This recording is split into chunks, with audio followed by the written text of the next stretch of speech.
Good evening, everyone, and welcome to the official ARK channel. This is Fortunate coming at you. It is now Friday, November 4th. We are sitting here anticipating everyone's happiness and getting to be a part of the wonderful private sale that we had started earlier today. We've had some great feedback from the community, and we're looking forward to delivering some great goodies to you all and getting everything to you in a timely manner. I'm going to pass it on to our wonderful, incredible founder, Mr. Atlas. He is the professional on the scene, the man on the watch, the man of the hour. So I hand the floor over to you, sir. Thank you for the intro there, Mr. Fortunate. And first of all, I want to thank the team that's been hard at work for weeks. In particular, we have Mr. Brett Norden, who's engineered this fantastic spin on really, bringing the technology of our IDAPs and fine-tuning them to a certain way that we're doing things here that stand out. Now, also, there's no doubt that the contracts, the front-end UI, the design, everything's come together in a really fabulous way. We're very grateful to everybody that was working here with us and continues to work.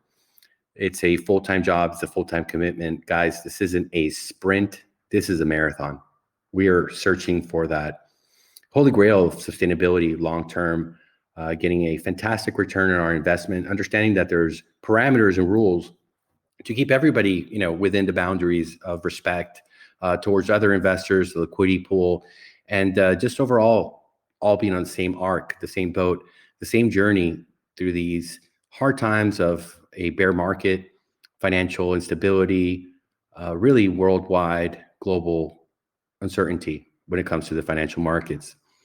So we're happy to be here. We are on this fantastic mission, and we're glad that all of you are here joining us and investing with us today. With that said, guys, we had a fantastic launch today. We have a video that's posted that's going to be able to guide you when you get whitelisted, whether it is here for the private sale or if you're going to interact with our pre-sale contracts that are going to be going on for 3 weeks until launch on December 2nd.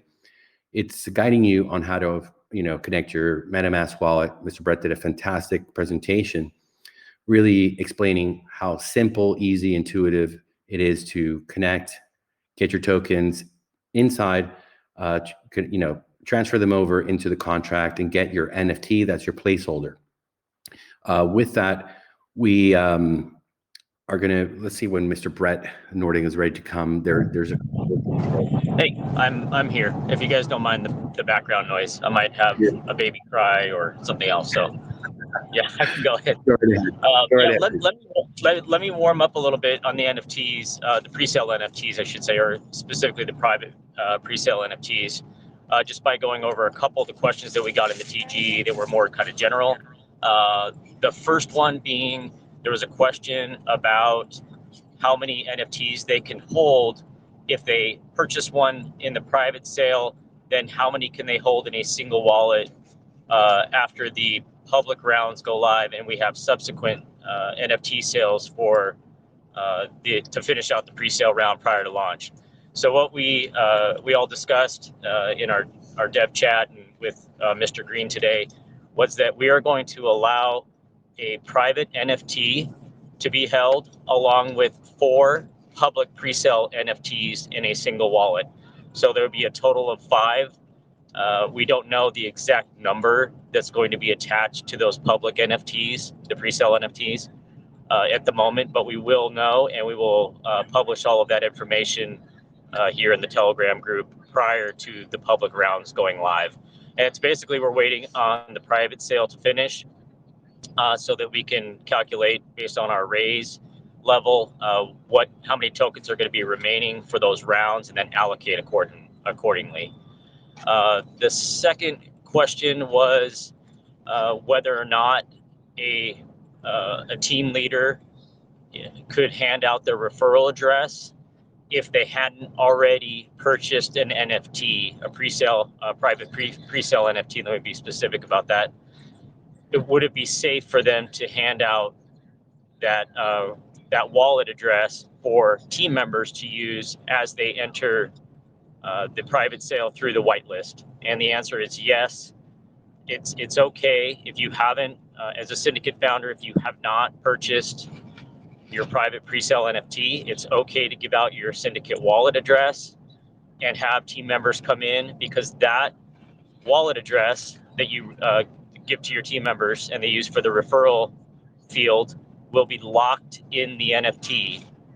And so that will stay locked in the NFT. And so when we go on December 2nd, we launch, that referral address will be connected to their vault address, and you will receive your referral rewards, assuming that you have the qualifications for that. Then the third piece was, I think, what we were asking or talking about earlier, Atlas, and the question that came up about multiple NFTs with multiple referral addresses. So this is a little complicated, but I'll try to explain it as best I can, and then go ahead and chime in, Atlas, if I misspeak. But so what we decided was that if there are multiple NFTs held in a wallet that have 2 or more different referral addresses, so for instance, someone comes to the private pre-sale and they have a referral wallet address that they use, and then they buy an NFT off of our native marketplace and it has a different referral address attached to it, the referral address that will be used at the time of launch to give credit to the referral address ARK Vault account will be the one that was purchased sooner for on the now one now Hey, Brett, you're cutting out. Sorry. Hold on. You're cutting out, man. It's okay. Hold on a second. You cut out there for a second. Let's try again. Is that better? Yes, sir. I'm in the middle of nowhere. It's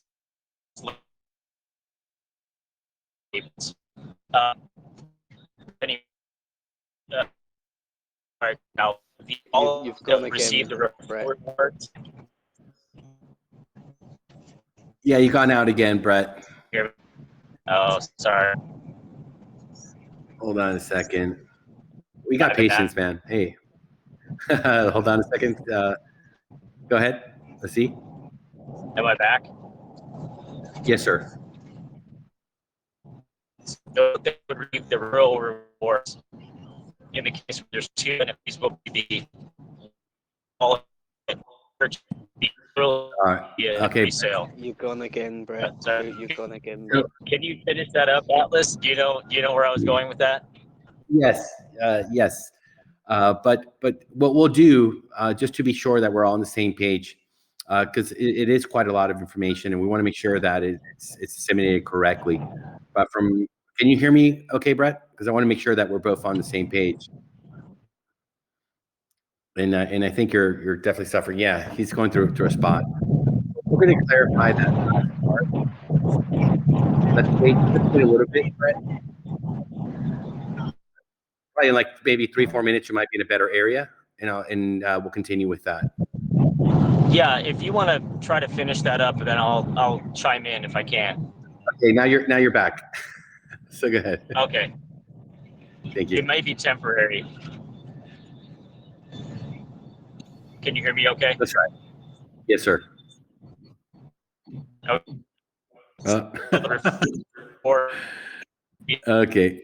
No. It's like pulling teeth here tonight with this. Yeah, go ahead.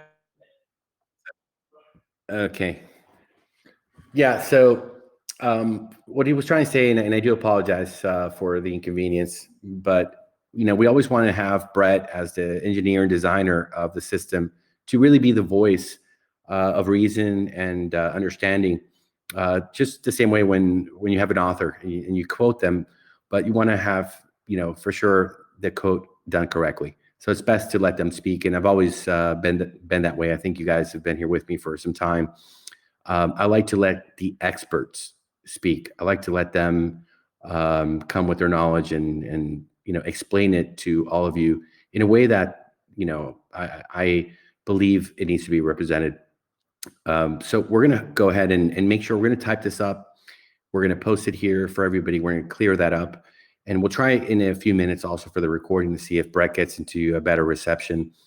And, whenever, Brett, you can hear us better as well, we'll let you come back in, because I do want you to be the one to disseminate and possibly answer some questions regarding that specific, NFT. If you have multiple in the wallet, what's going to be the exact result for that? So when you can hear us good and you think you have a good connection, just chime back in. Mr. Z, are you back? Can you hear us again? Let's see, because we wanted to say hello to you. There we go. Hey, buddy. It was just on a MacBook issue. I just fixed it now, so I can hear you, and I hope you can hear me now. I can hear you perfectly, man. How Ben? Yeah, I've been pretty good. I mean, we're in a bearish market now, so a bunch of things are taking place in DeFi and under crypto, and I'm just looking at all the news. I'm just catching up to everything. I've been trading the markets every day. I haven't taken a day off. But some important stuff happened today. The Polkadot Foundation really stuck it to the SEC and said DOT is not a security; it's a cryptocurrency. So there's big things happening in the background, and I think next year is going to be a really, really good year for DeFi. Wait, a bit more on this whole situation you're explaining. Yeah, of course. I can give you some briefings. So basically, the Web3 Foundation, which is run by Polkadot, they were basically accused of being a security and sort of posting their files and their orders to the SEC this month, and they went on stage today and basically gave the SEC just one simple sentence. They didn't go into much detail. They just said, DOT is not a security, it is merely software. And for that, their DOT's price went up, and a lot of people pulled through. It created a crypto sort of festival on Twitter. And I'm just following the news right now, and the SEC haven't replied till yet. So this is good news, because normally they counter these kind of arguments. Which is showing like crypto and DeFi is in a different place compared to where the SEC is, and we're going to see a lot of cool progress happen on the DOT community side. So I've been following that, and apart from that, there's other things that I've been really looking into. But let's talk about ARK, because ARK is what we're here for, and I think we can dive. Can you hear me? Sure. Yeah, so yeah, we went through a flood, right, in Europe, economically and weather-wise, and Noah built an ARK, man, to save us all. And when I look at the ARK's website now, and I'm like, this is DeFi's sort of counter, and I'm glad that my friends, my loved ones are behind this. Dr. Marcel's here, Brett's here, you're here. And yeah, it's pretty good that the pre-sale thus far has been going smooth, and I'm very fortunate to be part of this and learn more and be more involved. It's been a while. It has, man. I know you've been like a 2-ton man on top of a tuna fish can, trying to break through, getting the trades in and making that wealth, that abundance that we all deserve. The reason that we're in crypto, the reason that we're educated investors, and really seeking that alpha. It's not a sprint. It's a marathon, and we have to have the patience and the discernment to analyze investments, check the teams, who's involved, what their motives are, what they're about as human beings, and their morals, ethics, as well as the technology that they're working with. How are they safeguarding themselves on a personal level? Being leaders of crypto projects, as what you brought up right now with Polkadot, which I haven't heard about. My whole mind and focus has been on this project since February, and I've kind of had those zeroed in laser eyes here into our project, and very excited. As I can tell you, we've had an amazing interest from some very, very reputable folks that have been around in crypto for some time, that are really passionate about ROI dApps and the benefits that can come, understanding the risk and looking for new opportunities, new twists, looking for teams that are coming and really facing the perils, trials, and tribulation, but seeing the upside and how to really take advantage of the stability of creating ecosystems that balance themselves out, not only through growth and bringing new investors, but also diversifying investments. So great to have you here, man.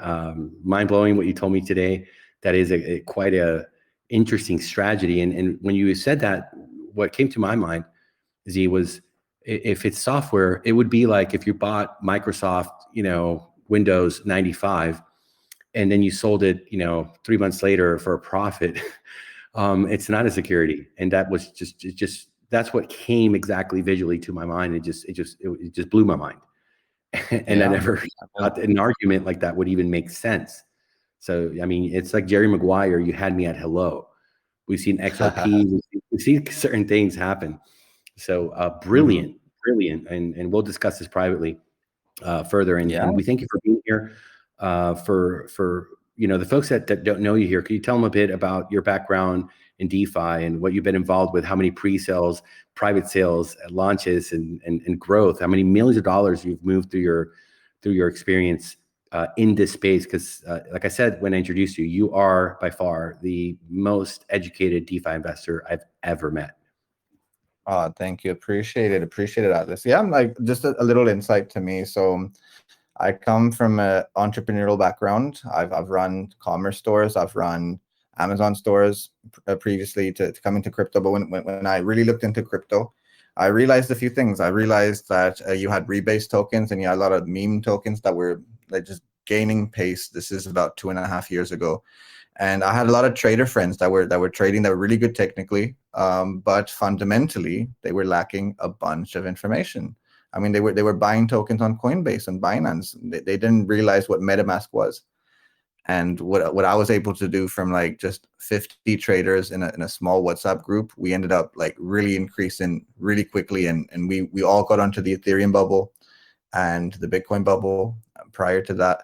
But the Ethereum bubble was the big one because now I could educate folks about the ecosystem that Ethereum was building and how they were going to transition from proof of work to proof of stake. So this is me speaking to like 100 people a night, and it turned out like huge crowds would come through, and no one knew about MetaMask, no one knew about utility tokens, and I had to basically, with my voice, it's hard to do public speaking. I've been an introvert all my life, but for me to come out and say, guys, we need to understand the depth of Ethereum's ecosystem, what Gavin Woods at Polkadot was doing, and what layer 2 is all about. And I started off there, and slowly but surely we ended up doing 2 big pre-sales in those times when Ethereum was $300. We did one pre-sale that went 30x, and then we did another pre-sale, Bondly Finance. That was a big one, and that did an 85x. And overnight we became a crypto fund. And a really powerful one. And until this day, we created, I think the people that were on those calls created 15 projects, 15 proper DeFi projects that were utilizing interoperability. They were like utilizing utility. They were also taking up the proof of stake mechanism, because everyone knew about mining, but no one knew about voters and how ecosystems can build from there. So when someone says it's merely software, he's being sort of sarcastic to say it's much more. And when you have a crowd, when you start to build an ecosystem, Atlas, it spirals, and you end up with a lot of voting rights, a lot of stability in that way, but also a rush of blood to the head.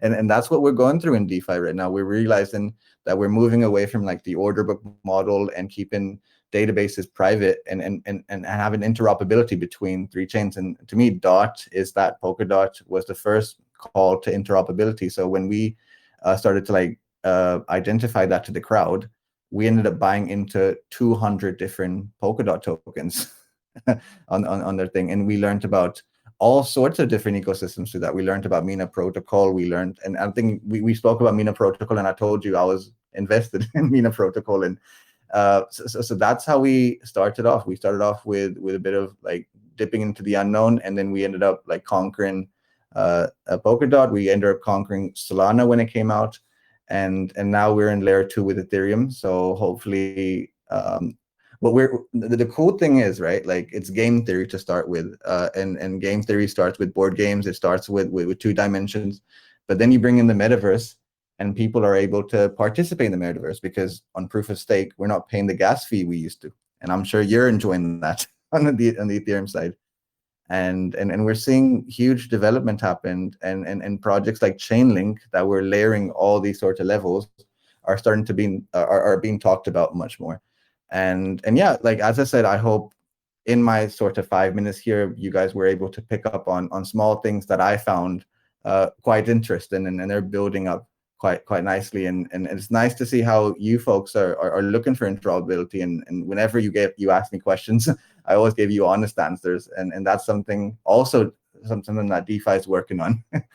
But yeah, man, like so we did about 25 pre-sales, but we did it in a different way, Atlas. We didn't just do it where we just launched and asked for funds. We called founders like yourself and others to do an AMA, and we were fair. We would give you time and space and give you a voice and basically give you a channel on our Discord. So if you're sorry, you were going to say something? Yeah, you guys gave me quite a lot of money after only 10 minutes of talking to you guys. I remember that. Yeah, you guys gave me a lot of money, and you made a lot of money with me after 10 minutes of a great conversation. Absolutely, and that's the way it should be. I feel what's happened is there's a lot of developing folks, a lot of like people in the community that were in basements for like 10 years on C# and JavaScript, and all of a sudden, like not many of them had the marketing experience or the public speaking experience, and you were one of those unique people that were able to like talk about sophisticated things in a very simplistic manner, and you've done that here with your community. You've built a huge crowd here, and I believe that's the way to go forward, doing podcasts, talking about things, talking about interest.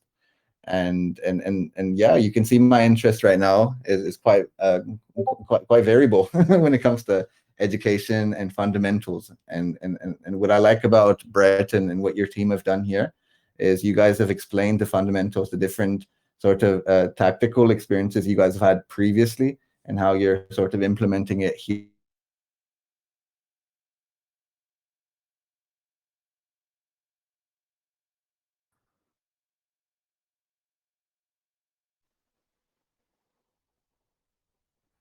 Hello, you guys there? You cut out for a while. Yeah. It was my internet connection. I think probably the other folks thought so as well. No, it was my internet connection. I just double checked. Can you guys hear me now? Yes, see, go right ahead. Okay, awesome. Yeah, man, I mean, like down to it, Atlas, like the podcast is a really cool idea. I appreciate that you're doing it. I said it's pretty awesome. Well, to this day, my favorite educational DeFi, daily podcast has been yours, and it will always be. You are the Joe Rogan of DeFi podcasting. For those of you guys that don't know him, he's very humble. He hasn't, I think, given the full, but I came to him with his whole investment community of huge whales, and with a project that I was doing. They invested with me. We did really well, and we established a fantastic relationship to this day that's just grown stronger. And it's a beautiful thing to meet wonderful people like him, and be able to go to them and ask for advice. And I believe he's younger than me, but I would even call him a mentor to me. And these are the quality people that we have here. He is a syndicate founder. He's one of the top 50 wallets. And this is the caliber of folks that we have here, guys. It's absolutely amazing. And so happy to see you. I know you've been down your rabbit hole. You're trading the markets really intensely, not doing podcasts at the moment. But look, man, this is a home for all of us. You have been a part of this family, I think, since February, March. since we set out on this journey. And I just hope that after your days of training and to wind down a little bit, you come and bring us some more of these pearls of wisdom and understanding of what's happening in the market. And come and hang out, man. You've come here a few times, but we'd love it if you came more regularly. Oh, now the great thing I can say is on the funding side, I've been pretty consistent as a trader, because I feel technical analysis is the first thing that any investor should look into. And I've started to learn the institutional levels and be very consistent at it. And now I can say to myself, I can relax a little bit. I've been funded really well. And I'm going to be here regularly. I'll like, if you give me 5-10 minutes to always start the podcast, and I can give a little headline and be your anchor, man. That'd be cool. Hence anchoring the ARK. Exactly. I love it. Brother. Man, so glad to have you here. Let's check in with Brett and see if he has better connection, because I do, for this recording, I want to clarify and really let the mastermind behind the whole construction of this fantastic system be the man to bring you the latest news when it comes to how the system is really going to operate. Brett, can you hear us? Yeah, I'm going to try now. Is my signal a little bit better? It's fantastic. You sound very clear. Go right ahead. Okay, great.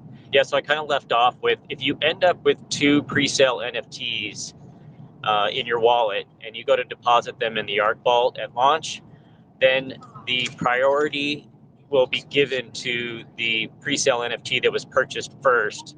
So if you had a private NFT, then that would take precedence, and the referral wallet would be used from the private versus one that you purchased or you acquired through the marketplace during the public rounds.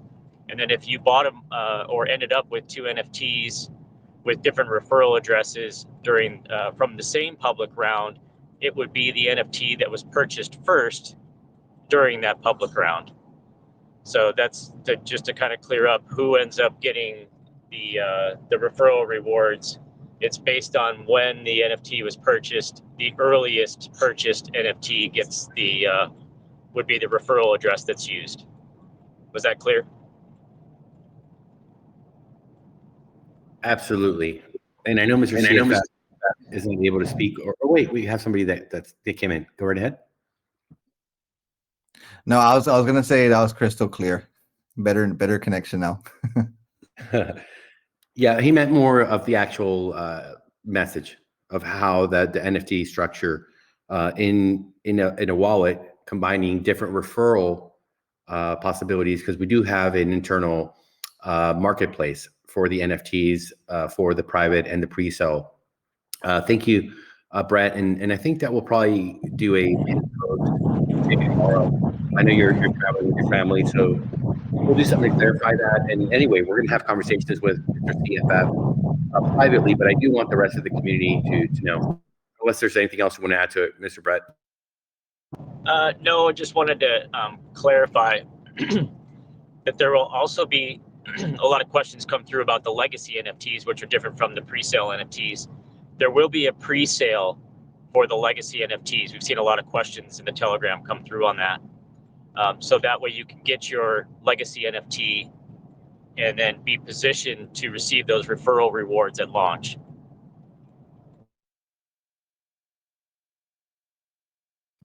Thank you. Thank you, Brett. I really appreciate that.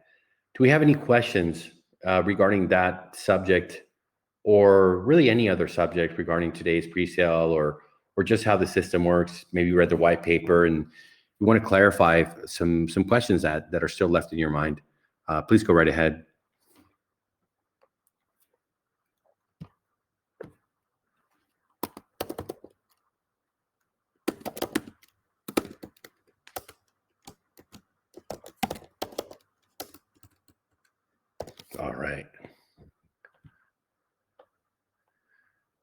All right. I guess we don't have any questions at this moment. That's always a good thing. However, we do encourage that if folks have any question whatsoever, that they come and share it with us. That's what we're here to do. Engage in conversation. That's what we're looking forward to making sure that every investor is able to voice their opinion or concern, or even maybe give some positive criticism, feedback as to how we're doing our job and how you're looking at the investment. So maybe now I can say something. Yesterday I spent the time reading, and I guess today I'm one of the most uneducated ones here in the chat, because I have no idea so far what this stuff is really doing. But I mean I know you now, like you're considered almost family to me.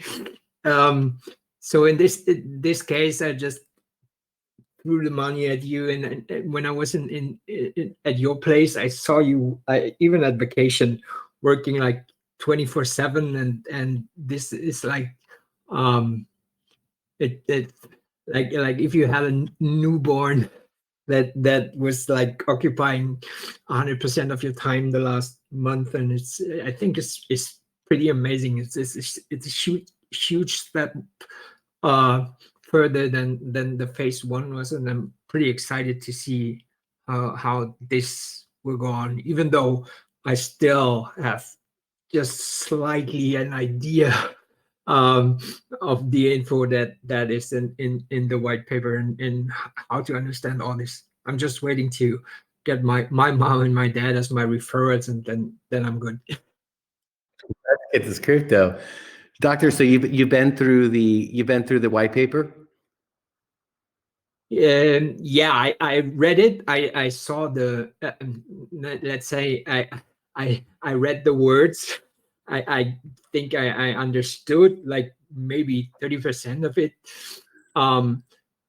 and yeah, but the whole idea and the whole drip stuff and it is completely new to me. So Well, some of the brightest minds in DeFi have told me, hey, we've gone through it 5 times and we still have a couple of questions, and they're very simple and easy to answer things. So do not feel intimidated, Doctor. Oh no, it is complex. I don't. But so there are many questions I don't need to get answers to, not to everything. I just there's a little bit. Yeah, I know that you never say like trust or guarantee, but that's the kind of trust I give the whole project, that I don't have to read and understand like every detail. Thank you, man. Thank you.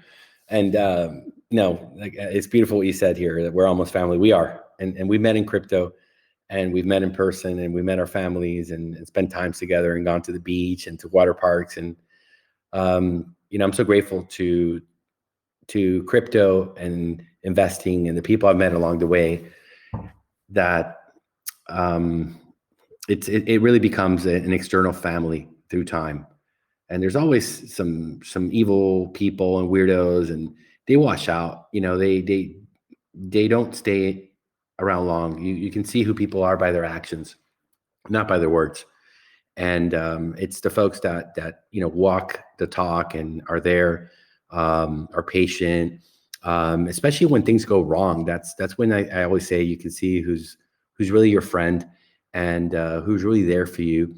And sometimes when you get into an investment, I've done it, we've all done it, and it goes bad. The people that were along that journey with you through that pain, there's a bonding that happens. There's a understanding that you can call a friend in crypto and say, hey, I've lost 30,000 a day, and they will understand that. Or maybe somebody who's in the real world that you went to high school with, or a coworker, they wouldn't get it. They wouldn't understand it.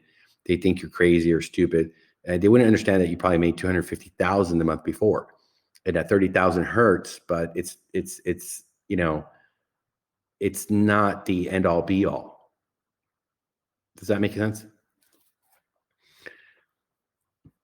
A lot of us, in these communities that have, I believe, and I'm sure have found support through the good times and the hard times. And that's a beautiful thing, guys. That's something I think that I found in this space of DeFi that I didn't find really through traditional leverage trading, where you're just behind a screen, trading and fighting against people that you never will see or talk to. You're looking at a chart, and there's no community. There's nothing really behind, a US 130 and NASDAQ, or even just trading, Bitcoin, for an example. But anyway, Doc, man, very, very, very nice to hear those kind words. You've been a friend. You also are younger than me and have been a mentor, and have been there for me when I've had big losses, and I've been crying my ears out of really some trades that have gone against me. For those of you that don't know me, about a year and a half ago, I lost 86.3 Bitcoin in a single trade, and that almost gave me a heart attack. So the doctor, somebody's been there with me through that. So I'm happy to bring him into a more calm, cool, and collected atmosphere, which is what we do here. One of the really important catalyst to me coming to the space was my health and wanting to step away from the leverage trades and going to projects and investments that I could sit back and not have to micromanage, if that makes any sense to you guys. If you have any experience with trading charts, right, and doing technical analysis, here we can invest and we sit back. It's not a sprint; it's a marathon. And our due diligence, it's the most important part. And even then, when you do all your due diligence, you need to understand that there is no guarantee of a return. This is highly risky. And for every investor that comes in here, there's a responsibility for us as a team to really translate that, to convey, do not invest what you cannot afford to lose. And on top of that, pay yourselves. That's one of the great things that Brett Norden really baked into our system, having a strategy that it's not just sit and hyper compound, so you get the biggest bag and you get to max payout the soonest, but actually pay yourselves. Passive income means taking something home. Passive income means that you're withdrawing to get your initial return. When you get your initial return back in your pocket, everything else is pure profit. And we bake that into the system that's built in.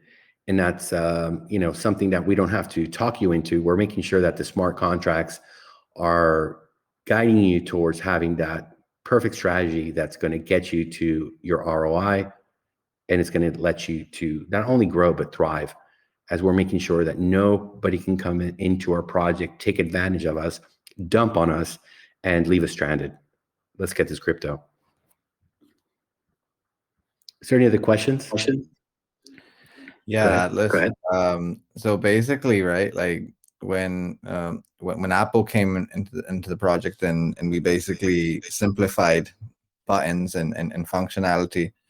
I want to ask about design a little bit. What made you? Because like I've been through many communities where they would not, like Drip went through it as well, where you have a lot of buttons, a lot of complexity. It feels like running a rocket ship. What made you go for such a simplistic design when it came to ARK?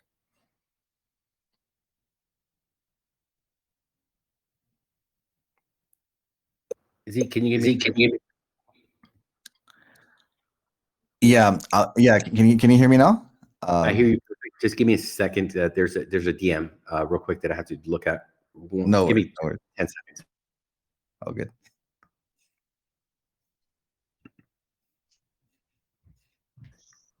Can you repeat the question? I'm back. Thank you. Yeah, no worries, no worries. Yeah, I wanted to talk about the simplicity in design. Like, what made you go for just the three components, right? Of marketing, development, and reserves. Compare this to like many other sort of projects. I've seen a lot of complexity, and then I would have to spend hours and hours explaining to communities what those functions were. But what made you go for such a simplistic manner in DeFi? Well, I mean, I look at it simply. I look at it in a simple fashion, and you have to go to, I think, the core, the core components that are really essential to getting productivity and growth. So if you can define those and identify them, and make sure that those components are strategically placed, then I believe it's easy and simple. It should be, right? And from a user interface to smart contracts, that's one of the great things about our coder. And you weren't here earlier, but if you want to listen to the podcast that's pinned from earlier today, you'll get to maybe get an insight of the way this guy thinks. I've seen the guy turn code of like 900 lines into like 60, 73 lines, just by understanding what the mechanism is, and then saying there's a better, simpler, easier way to do this that you could actually look through and read, and it makes sense completely. Amazing. I'll give it a listen throughout tonight. So the thing is, like with DeFi, a bunch of complex interfaces need to like simplify their ways and make it easier for their crowd, for the communities. And I think that's what you're trying to do here with simplicity and just making it a few buttons. Then compare that to like having 30 different functions and mind-boggling people, because not everyone thinks like a developer or an engineer. Most people are just trying to make a buck or trying to compound and release. So I appreciate it. It's true. And we've seen amazing projects that are, some real brilliant genius minds putting it together. And sometimes the complexity, exactly what you're saying, of so many different ways to invest. It's almost like, going to a roulette table, but with, let's say 600 different roulettes. It's like, wait, where do I put it?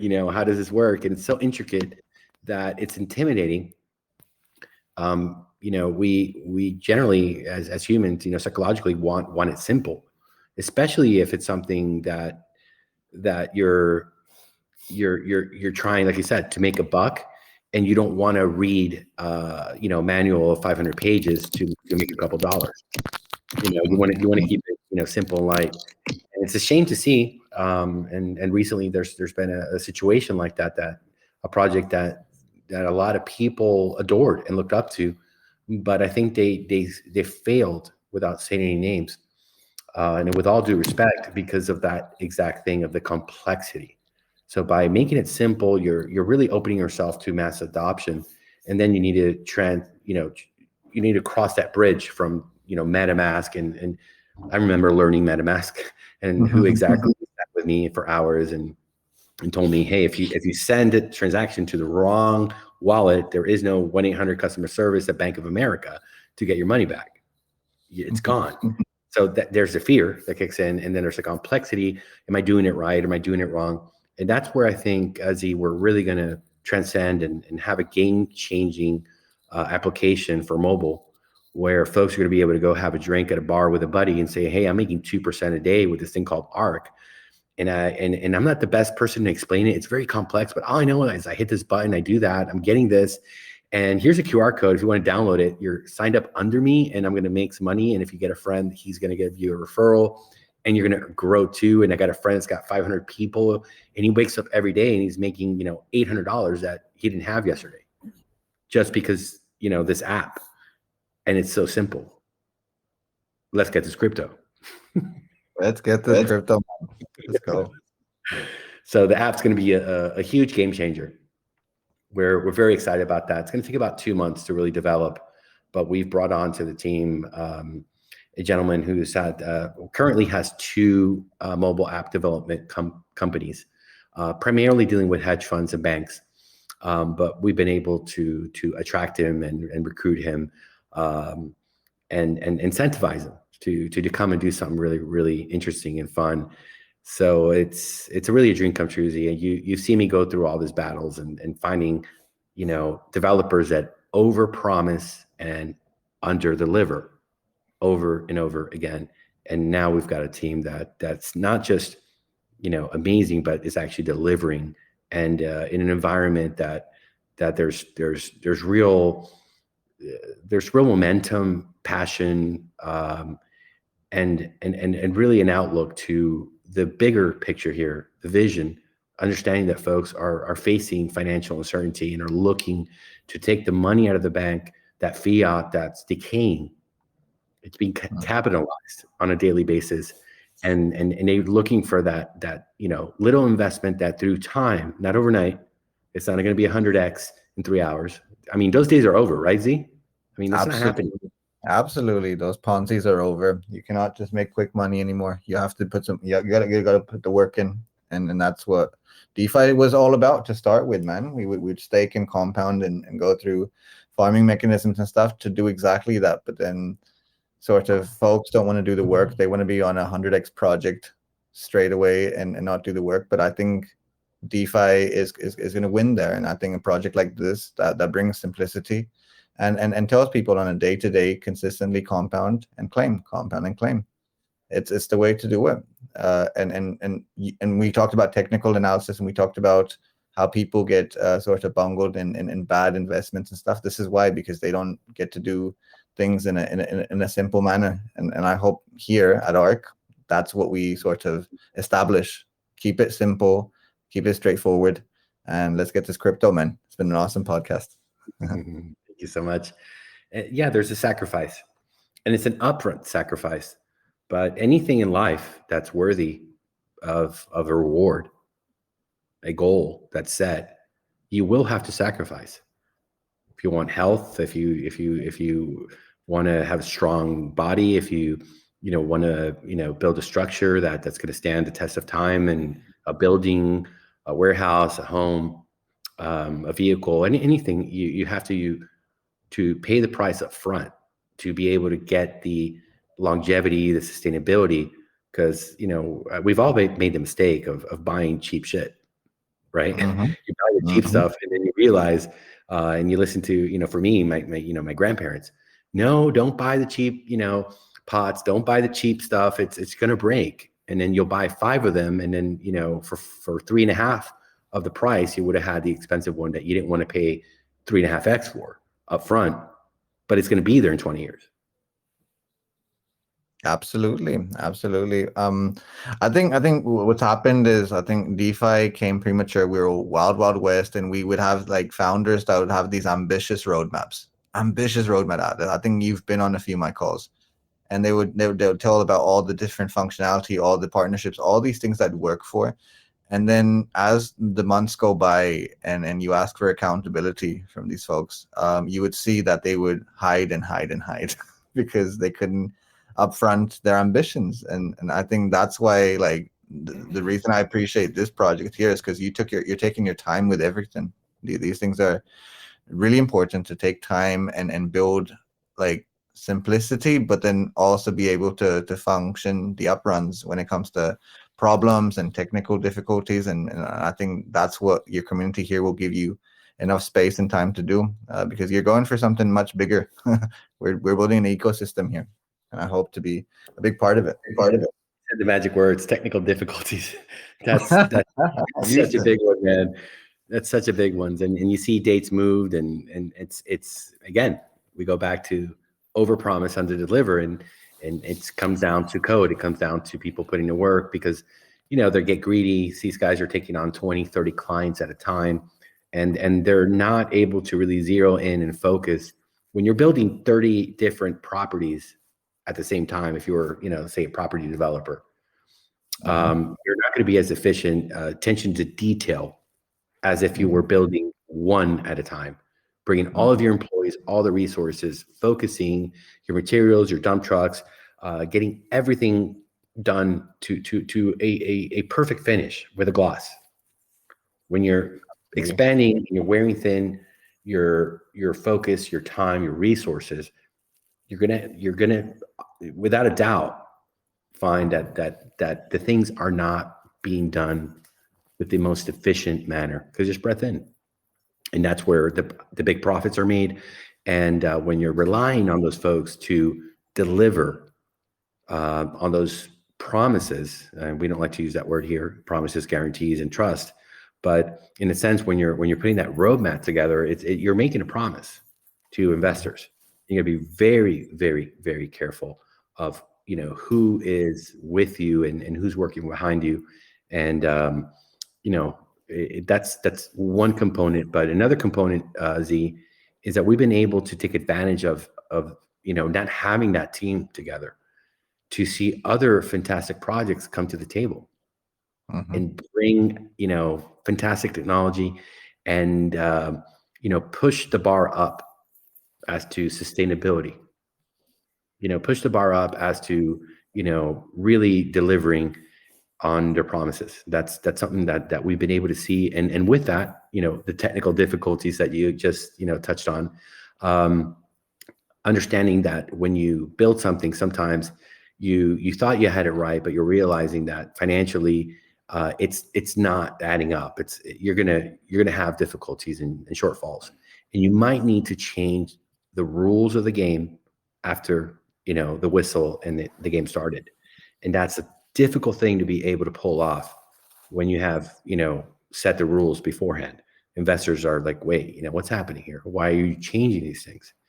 So in a sense, I feel like we're late to the party, but I think that we're better suited and built because of those experiences that we've been able to analyze, dissect, and really, take a page and write down the pros and the cons, adapt those into our system, into our code. And I do believe that we're going to be here far longer because we've been able to learn vicariously through others' efforts. Let's get this crypto. Yeah. The one thing I'd like to just point out, because I've been through all sorts of projects, right? You've seen me, I've been through it all. And some of these projects, what they do is they basically create an ambition in their sorts of people, and they promise a game. I mean, and I think we had a bunch of play to earn games that sort of started up, and because they weren't given the time, and the crowds would sort of push them to launch and launch and launch when NFT. I've seen projects where they crumble, man.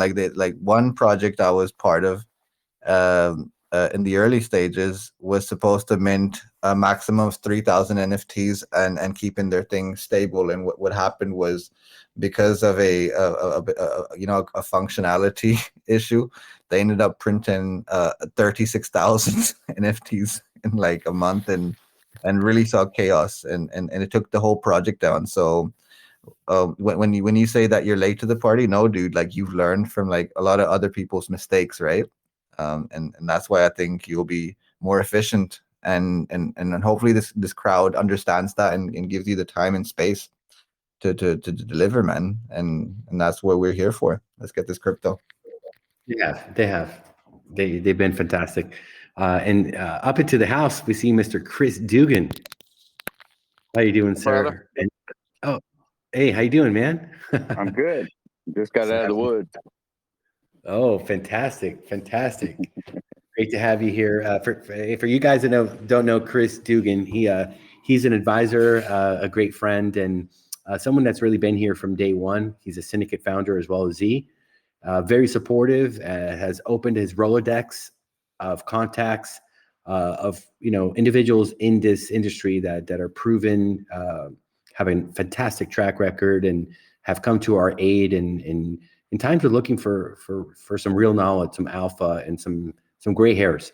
So Chris, happy to have you here, man. How you feeling? I'm good. A little tired. It's been a long day. We got up about 5:30 this morning to start hunting, and we just got through for the day. Oh man, that sounds fun. Yeah, well, we came back to camp for an AMA.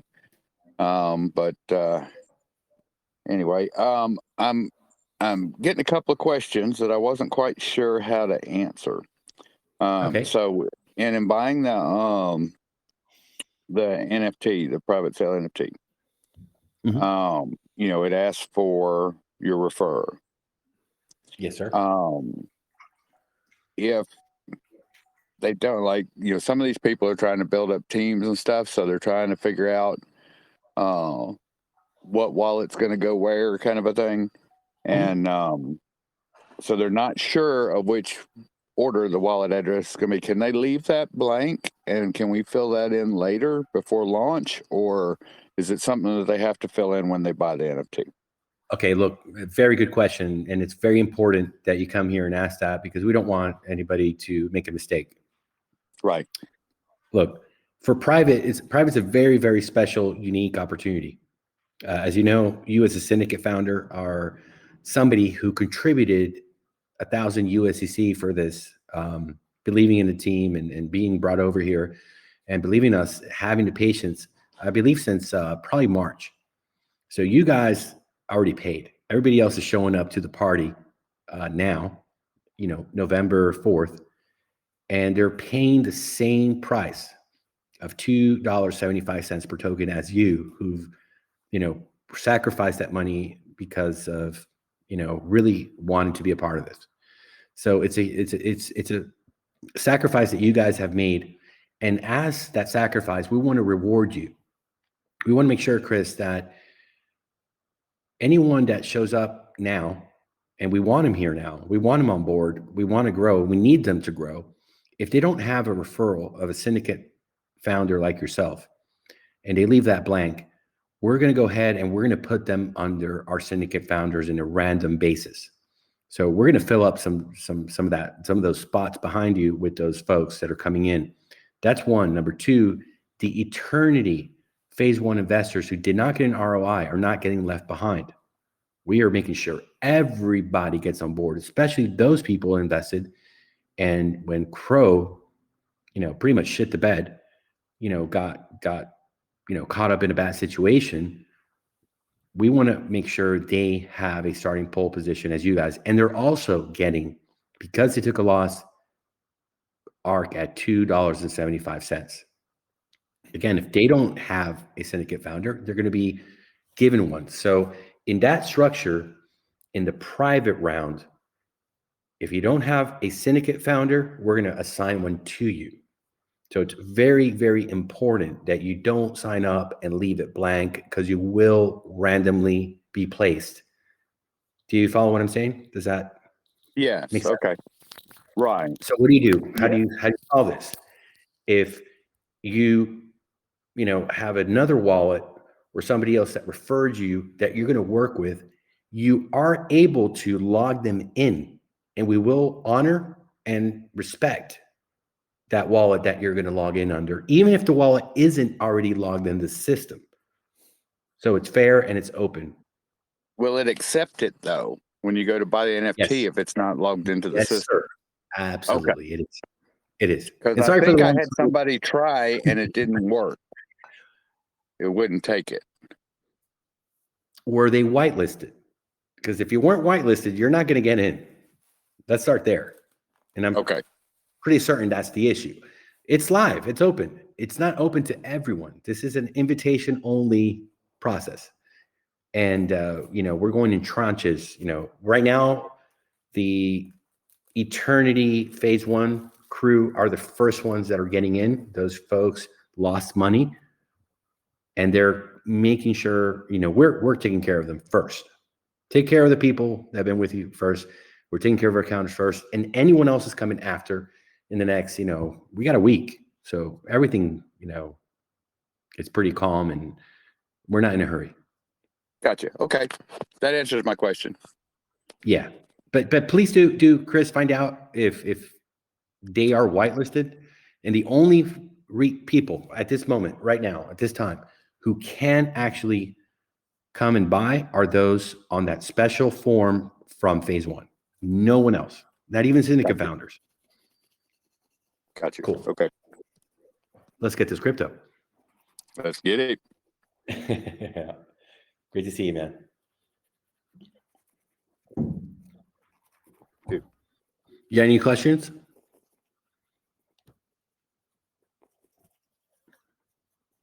Chris?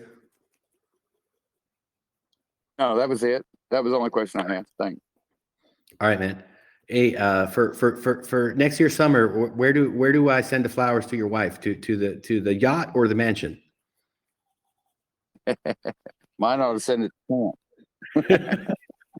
Oh, and for those of you that don't know, Chris Dugan is one of the founders and team members of bridgedefi.com. Really a fantastic team. A lot of them are advisors here at ARK. We're going to be doing some investment with them as well. And it's a sister partner, relationship that we have with these guys. And if you haven't heard about them yet, check out his profile here. Check out bridgedefi.com. See their TG. These are some of the most brilliant minds in DeFi in the space and people that we look up to. So go ahead and check them out, guys. Thanks for the plug, brother. Hey, man, you've been here with us for seems like forever and a day, man, working with us hard. And these are the people that you need around you, the folks that are there to help you, that are not going to send you an invoice every time you call them and you have a question and you're really trying to figure something out, or you might need someone that can help you in something that you're not sure where to go and get it. And you're not going to go to Fiverr. You're not going to go get ripped off. You call someone like Chris and say, hey, I need something like this. I need someone that can do a diagram for a system. And this is the type of person. I'll say, hey, Atlas, go ahead. Here's a number, call this person up. They're going to take care of you, put a good word in for you because, they know you. And those type of people are really hard to find. If you don't have them, you're not going to get anywhere. So when you find them, you plug in, you share mutually, you grow together, and you anchor yourself to that ARK. So thank you, brother. Credit where is due. Check your DMs from me too. Yes, sir. Thank you. I'm just checking out the Bridge DeFi website. This is pretty awesome. I'll DM you, Chris. Many ideas.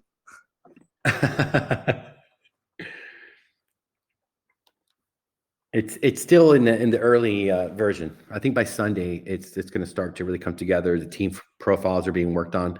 Chris is going to be on there. Z, if you want to be in our team profile as well, get in contact with me. Let's do it, man. Yeah, that website for Bridge DeFi is just a landing page we put up real quick. The full website will be out, I think, the middle of the week. Fantastic. But if you got any questions, just reach out in our Telegram. The links are on the website for that. Appreciate it, Chris. Thank you. Yeah, what they're doing is pretty amazing. Z, can you hold the floor for a minute? I have to use the restroom, if you don't mind. Yeah, of course. Right back. Okay, thank you. Yeah. We're enjoying the crowd here. It's a Friday night. We're turning to Saturday now, and I hope everyone's enjoying the evenings and enjoying time with their families and friends and getting to communicate and educate, and that's what DeFi is all about. And we got to keep doing our research, keeping things simplistic.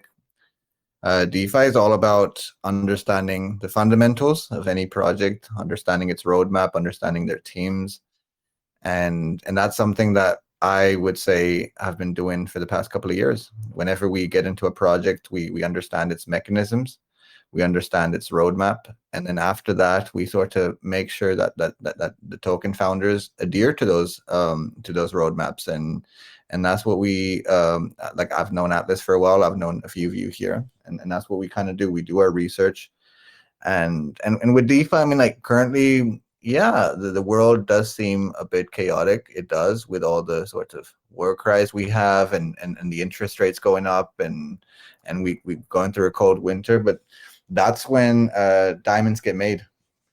When sort of the world is going through a bit of turmoil and we're going through transitions and we have these recessions and we have these sorts of pandemics and stuff.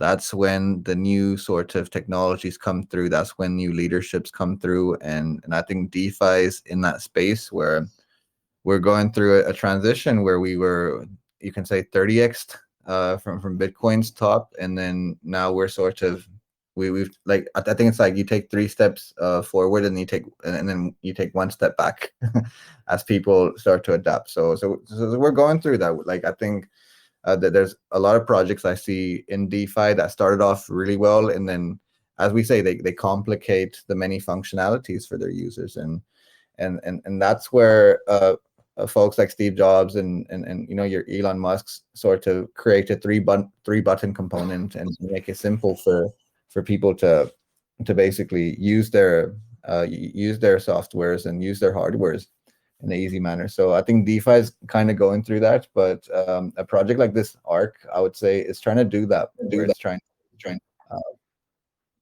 I can hear my voice echo. I don't know if it's Okay. me. No, it's me. Let me mute. Keep going. It's okay. So yeah, I mean, like DeFi is kind of going through that transition right now, where we were going through the wild west period, where people were looking for quick pumps and dumps, and now we're coming to a place where communities are sort of coming together and saying we need functionality, we need a better way of doing things, and it takes hard work. It takes it's never a sprint. I think the whole meme coin scenario was a sprint. It was a quick sprint, and people lost a bunch of money, and the politicians and all the bankers kind of ran right around that. But that's when you're trying to start a revolution, when you're trying to do something different to like what other folks are doing, you're gonna have speed bumps.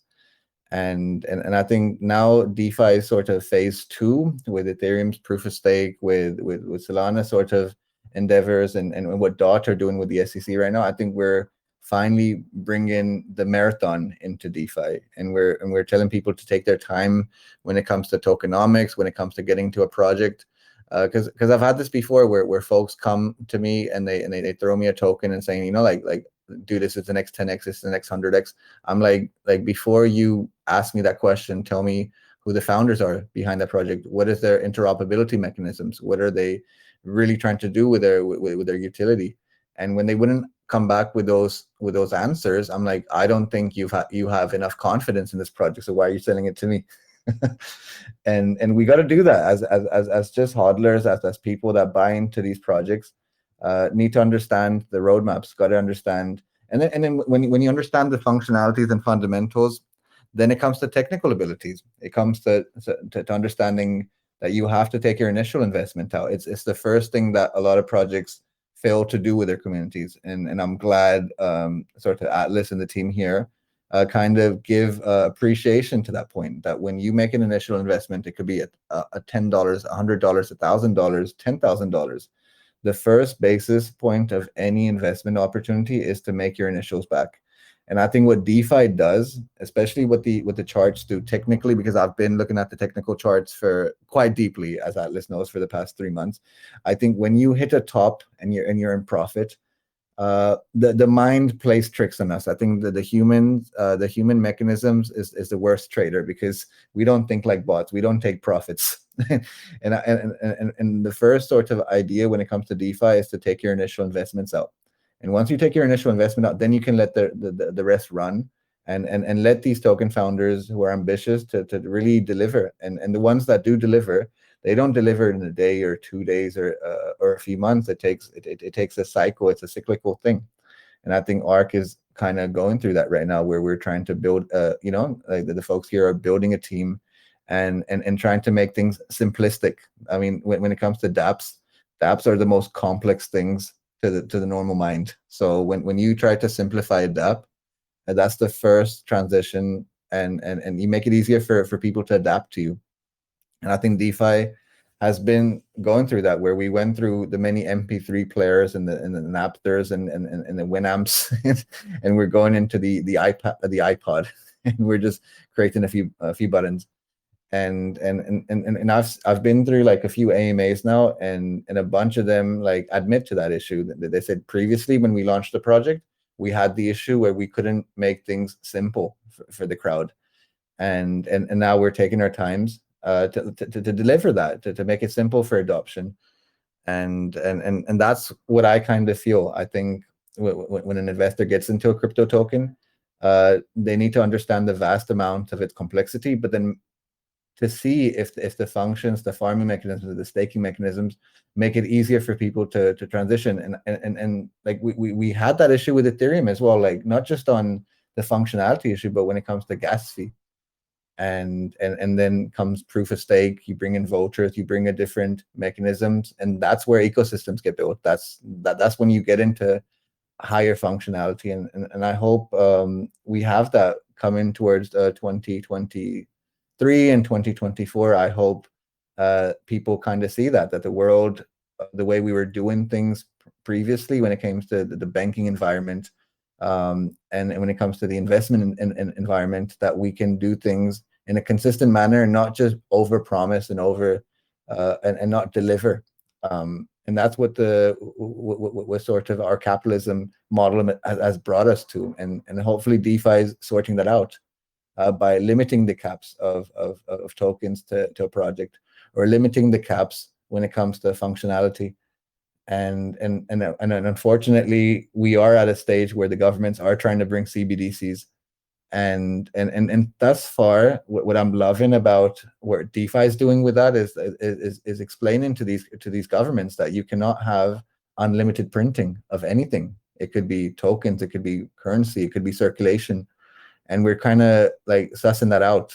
Bitcoin only had 21 million, and that's the reason why Bitcoin's at the price that it is. When Bitcoin started off, it was a $15, $25 token, and now it's worth tens of thousands.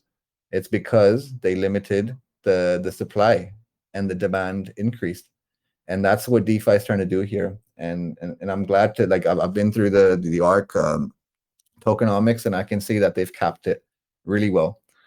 And that's my sort of rant for now. I hope I haven't taken much time, but yeah, that's my idea.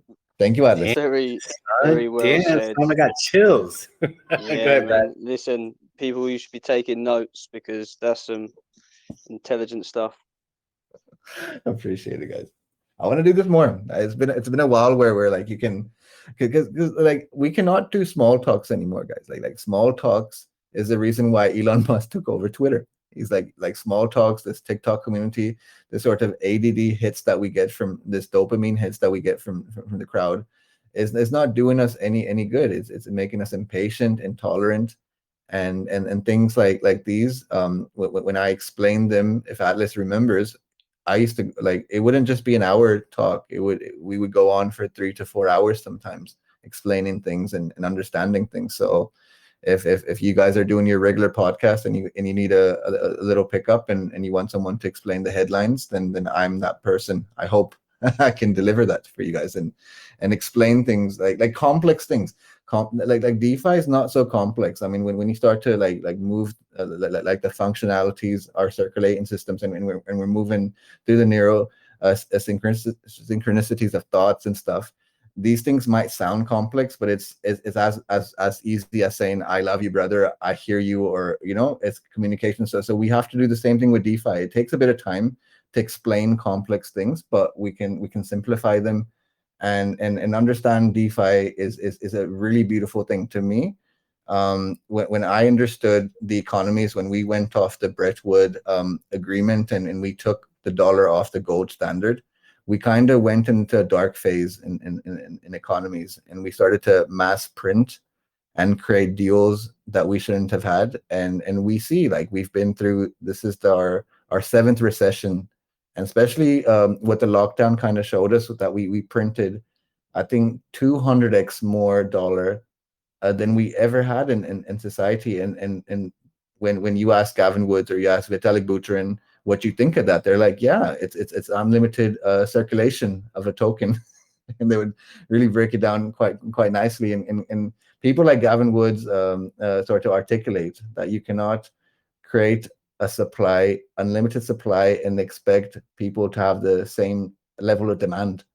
And that's what tokenomics do. That's why when we go into a pre-sale or when we go into a project, we ask them about the token metrics, and then from the token metrics, we understand the total supply and what's circulating currently and how they're going to build into that. I mean, we've seen it with sort of how, I think, how many Bitcoins do we have now? I think we have 19 million Bitcoins in circulation, and we have the remaining 3 million that's remaining. But that's how you're supposed to do it. You're not supposed to go mass printing because it's chaotic that way. But DeFi is trying to resolve that, and that's my sort of research mechanisms. I've been a trader for a while, and I understand the amount of mass printing that takes place in governments, and how you sort of like make economies redundant that way.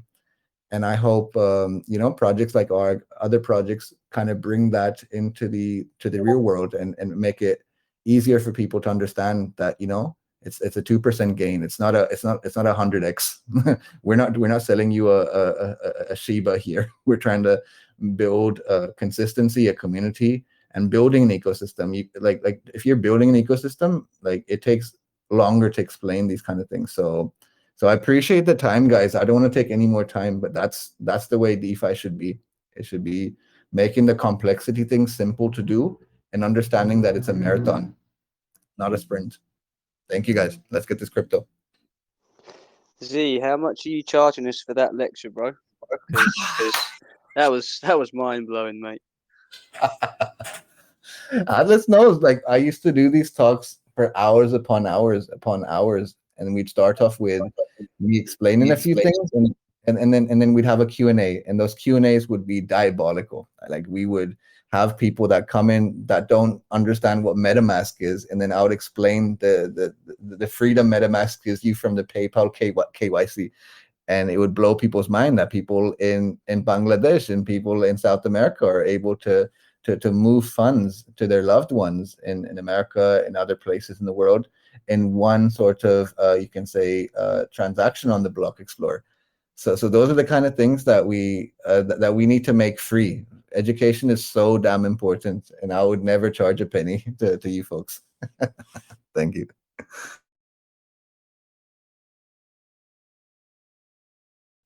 Might be bugging you in your DMZ because there's a lot of information to take in. Go away, man. Keep DMing me. I will answer all your questions. I'm open to these things. And I got a question. I got a question for Brad. Do you think you can keep Joe Rogan away from the Joe Rogan show? Man. No. I don't think we can keep Z away from this chat. We need to get him here every night. I think you should be a resident speaker, Z. Yeah, I mean, we tried to do that in phase 1, but he had a lot of stuff going on. He popped through a couple of times. I think about a handful of times. And but I think the stars have aligned in his life and in his schedule and what he's doing. And look, he's a Syndicate founder. He's a friend on a personal level, on a business level. And you better believe, guys, that I'm gonna do everything to make sure that he comes in here every night, does a segment, and joins us, because it's a very refreshing point of view. It's a guy that has really like his fingers on the pulse of not just the crypto markets, which is what we're interested in, and that's where I think he really excels, but all markets. He's the wolf of all streets at this point. But we want him here, sharing with us, growing with us, because these are conversations that need to be having. You're not going to find that over at Shiba Inu or Safe Moon and all that debacle and all that crazy stuff. And the guys that are doing great things. I mean, could you imagine if Vitalik Valburin did a podcast every evening, and going to Z from Monday through Friday, for as long as I've known him until recently, I've been able to spend time there. I mean, I would drop everything to make sure that I go and listen to him. And I don't think there's anyone that does it better. So I think we're a trifecta. We're a winning combination, and I'm gonna put him up against the wall and ask him if he's willing to make a commitment. I mean, we work, as you know, Brad, we work every day. Crypto doesn't sleep.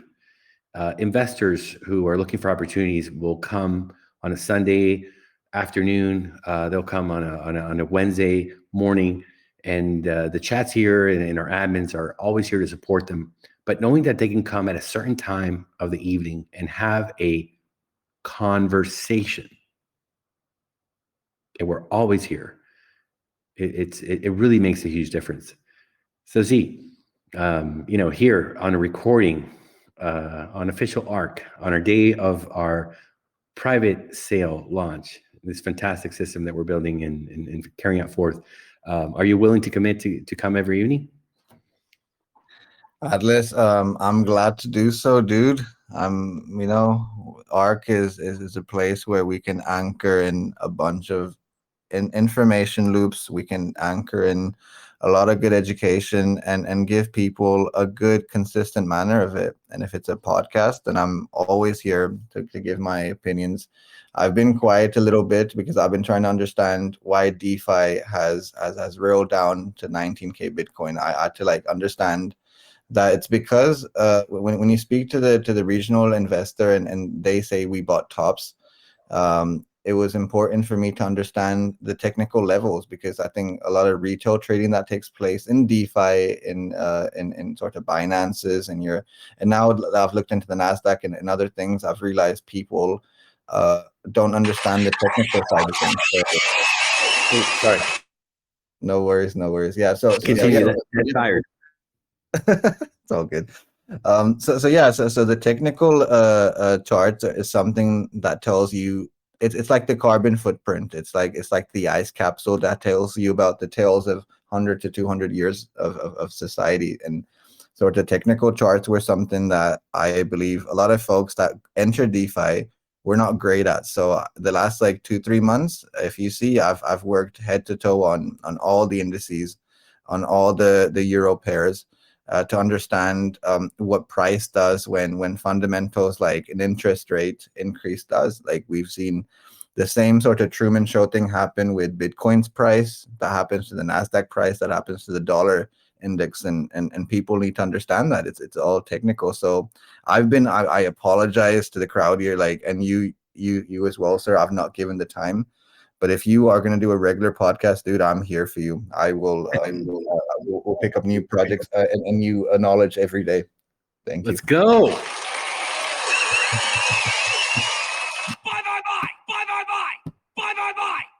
All aboard. Let's go. Oh man. Thank you so much for that commitment. I'm going to hold you to it. And I think that it also, Z, it's going to be good for you in the sense of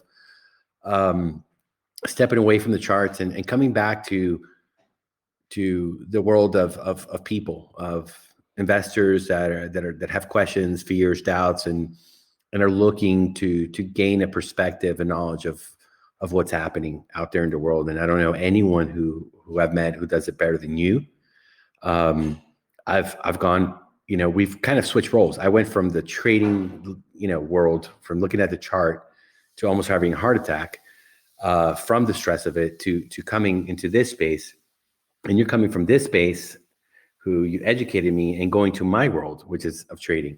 So we've switched roles, but I think that in that synergy of a switch, that we both can benefit really from sharing on a daily basis in both worlds. Does that make any sense?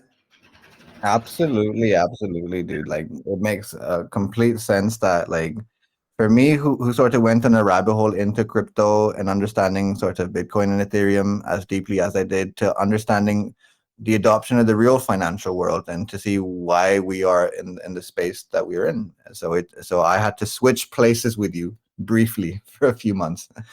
But now we're meeting full circle, and there's a bunch of development to DeFi, just like the SEC sort of being told that DOT is not a security, it's a software. And like when things like that are said, it sort of rattles me that we need to have a regular podcast, and I'm here, man. We can have these late nights campfire moments, and really talk stories and sing music. Thank you. I think it'll be healthy. I think it'll be really, really healthy for you, because the trader mentality or coder, can go into a shell and just so focused, laser focused into the charts, into the indicators, into the news, and there's a disconnect with the folks. I mean, we're sitting here with 22 fantastic people that we can talk to and share, and they can ask questions, and there's such a fantastic. I mean, look, we made our friendship in DeFi. Dr. Marcel made with us. I mean, he was here 3 weeks ago with his wife and kids here in DeFi.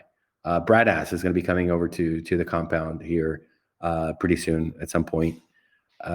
There's the human capital that, no amount of money or edge into trading or just the machine can replicate as to that connection to other human beings that are out here, that we can help, that we can benefit, that we can build for, that we can provide a safe passage through the uncertainty, doubt, and really the global doom that we're facing in a bear market, in all markets, in inflation and gas prices and uncertainty.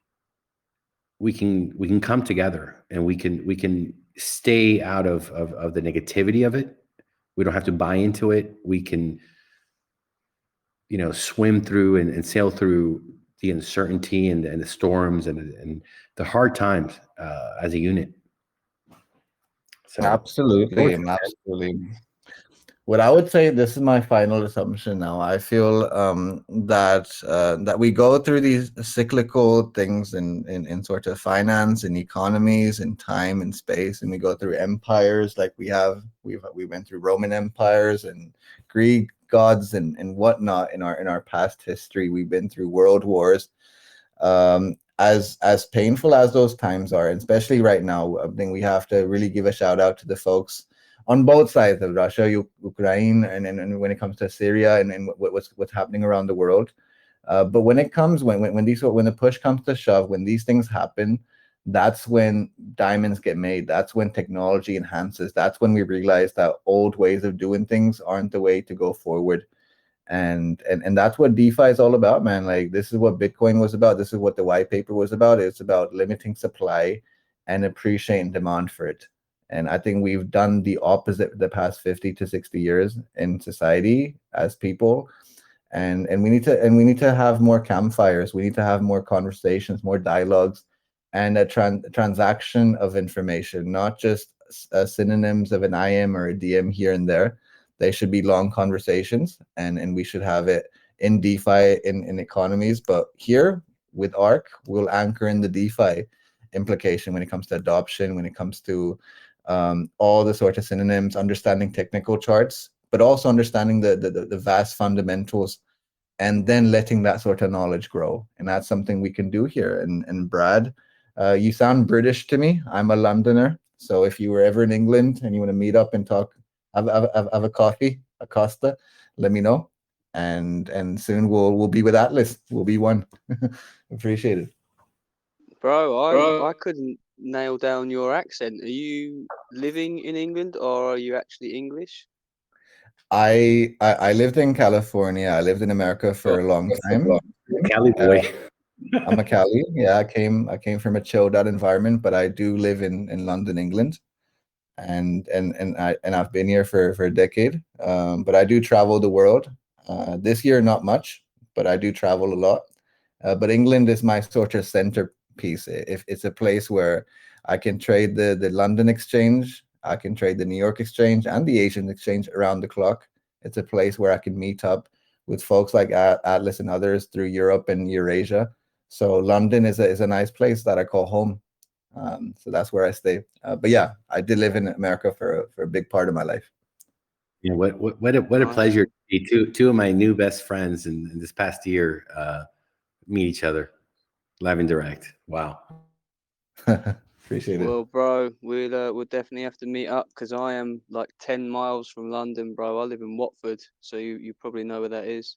Oh, beautiful. I've been to Watford many times. Yeah, you'll love that, man. You know, Brad's got in Thailand. He spent a lot of time in Thailand. He built a home with his own hands where he takes care of a refuge of dogs.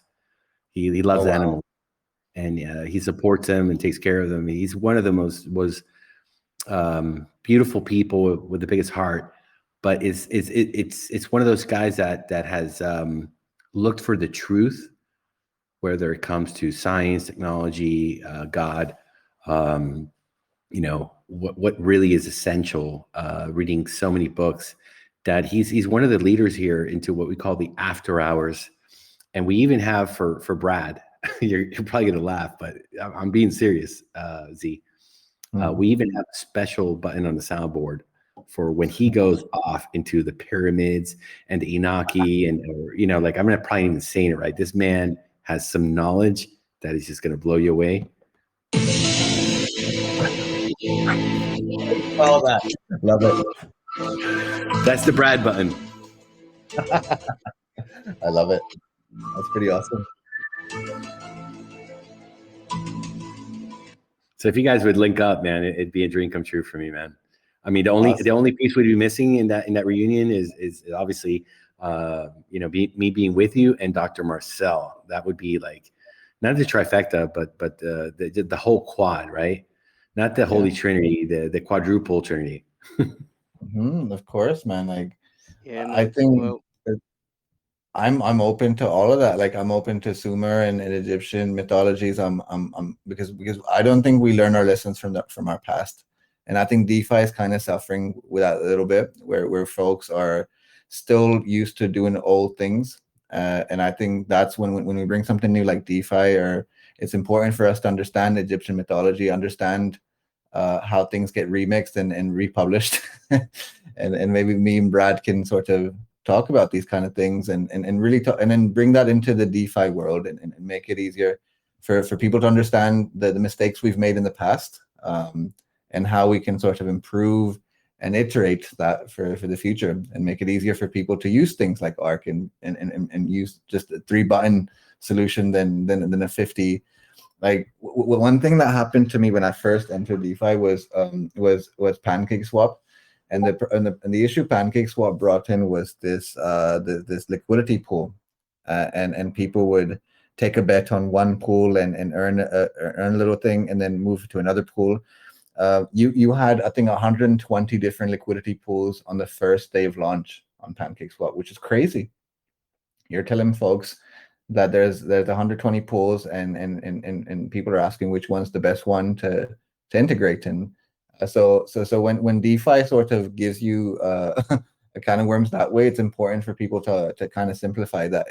But there's a beautiful way of doing that. There's a beautiful way of explaining how things were done and how simplistic we can make it, and take the teachings of Moses, the 10 Commandments, the Sumers, the Dogon tribes, and bring that into our modern day culture, because nothing is like reinvented. I think we go through the same cycles.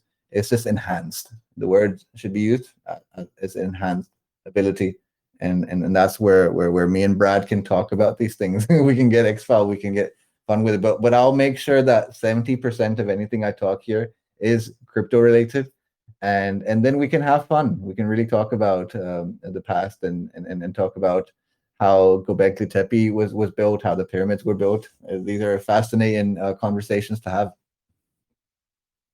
Looks like we're gonna have some good after-hour chats, mate, because we've been through a lot of the stuff you've just mentioned. SG's another one. He loves an after-hours chat, very knowledgeable. But yeah, we get in deep, bro. We get in deep. We go down the rabbit holes. It's the best way. It's the best way. If anyone here is trying to understand the subject matter, even if it comes to crypto, or if it comes to Sumer, if it comes to Egyptian mythology, or when it comes to the Bible, or when it comes to anything for the presidents that we've had, and any sort of knowledge, it's important to go deep into the rabbit hole and get lost into it, because that's the only way you're going to create real art or create an investment portfolio. I start like I think Atlas, when I first started off in DeFi, it was only 3 tokens, and now I've been around a diversity of 300 different tokens. So it started somewhere, and you can get lost in it. But it's important to get lost into these things, because you can't do like 10 things at the same time. It's important to understand one subject matter and then build from that. That's how ecosystems get built. That's how communities get built. And I'm hoping that we can bring that energy here and have bigger conversations. But yeah, that's it for me for today, guys. I appreciate the time and love you guys bring it. Awesome. Tomorrow's another day, and we're going to be back 7 p.m. EST, 11 p.m. UTC for another edition of the Nightly Before you go, Yes, go ahead, my friend. Hey, Ainsworth. Yes. Happy to see you, my friend. All right. I was just listening. My brother is still he did the privacy thing, but so you need to see the street. Try to add him back to the group. Please. I know. I saw your message, and please understand, Ainsworth, that I haven't really been overwhelmed with the I amount know. of. I know. That's why I Okay. listened to you guys. I was on the call and the system. Just that's short. He's very excited to even to us being here, listening, seeing what is happening. So he just want to be a part of the group. I understand. For that portion. Yeah. We So we got to get him in, and thank you for the information that you provided. And listen, everybody here is going to get an opportunity. You're here early. We have a week before the private sale is over. We calculated everything perfectly, so there is no rush. There is no need to worry, because everybody's going to be taken care of. And then after I that, know. we Man, have I know. As 3 I said, I weeks. checked my wallet and I see that it's whitelisted already. Didn't make the contribution as yet, but I know that I'm whitelisted, so I'm no rush. Great, bro. I'm happy to hear your voice, man. Thank you for being here tonight. Thank you for being patient to ask the question.